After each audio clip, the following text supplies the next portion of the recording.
Good day, I'm Stephen McHugh, and this is your JIS News for Monday, July 31, 2023. Phase 3 of the Port Royal Pipeline Replacement Project will be undertaken over the next 6 months. Prime Minister Andrew Holness broke ground on Friday for the $433 million project, which is being managed by the National Water Commission, NWC. The work will replace aged cast-iron transmission mains between the Norman Manley International Airport roundabout and the NWC pumping station in Port Royal.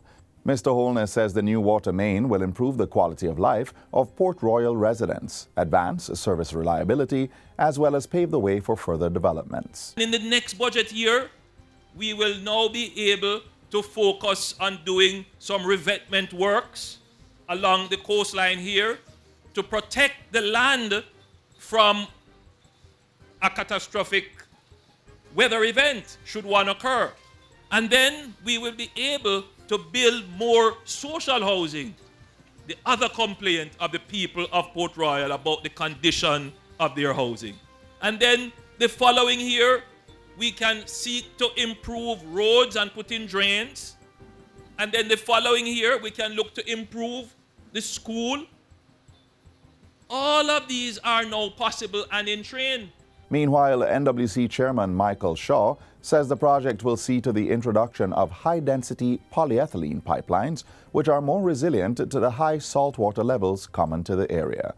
The pipeline is expected to last for 4 to 5 decades. This groundbreaking and this laying of pipe is covering 2 critical things. We are resolving the NRW issues where there's so much leakage and putting in real pipes that will be long-lasting for the communities. The bed capacity of 2 major hospitals have been significantly boosted with the delivery of the well-needed resource on Thursday.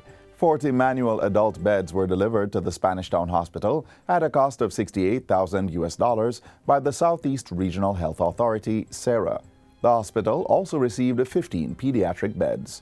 Meanwhile, beds delivered to the Bustamante Hospital for Children included 6 orthopedic, 30 cribs, and 20 pediatric. The cost, inclusive of 5 years of preventative maintenance, is $179,000. Health Minister Dr. Christopher Tufton says the government is adjusting its approach to securing infrastructure for hospitals. We are coming over the next couple of months with a maintenance policy, which I think can be game-changing. And that maintenance policy, which we will announce and elaborate on at the appropriate time, will see a change in the approach to how we deal with our infrastructure. For starters, it will attempt to ensure that every piece of equipment that is purchased must, not if, must come with a maintenance schedule. Jamaican maritime students can now complete their studies in France. This follows the signing of a Memorandum of Understanding, MOU, between the Caribbean Maritime University, CMU, and the French Maritime Academy. The universities will engage in discussions on student, faculty, and staff exchanges, in addition to the sharing and development of educational materials. CMU President Professor Andrew Spencer said the signing solidifies the university's long-standing relationship with the French government. It will see the sharing of ideas. It will see the opportunity for French professionals to share in our maritime space in the Caribbean, but it will also see an opportunity for our own professionals at the university to be able to provide valuable input into the French maritime space. Meanwhile, General Director of the French Maritime Academy, Francois Lambert, expressed his excitement about the collaboration. I can't wait to develop new projects with the CMU, and we have many ideas to make our cooperation stronger on the maritime field. And finally, Jamaicans at home and abroad are being invited to participate in activities to mark the country's 61st year of independence under the theme Jamaica 61, Proud and Strong. Minister of Culture Olivia Grange says a range of activities are slated to be held from August 1 to 5 at the National Arena. Minister Grange was speaking at the National Independence and Emancipation Day church service held on Sunday at the Waltham Park New Testament Church of God in Kingston. The service included Bible readings by Prime Minister Andrew Holness and Opposition Leader Mark Golding. Meanwhile, the Festival Village at the National Arena will be the center of activities for festival. They include August Morning Market on August 1 at 6 a.m., followed by the crowning of the National Festival Queen at 6 p.m. The Jamaica Praise and Gospel Star final show will take place on August 2.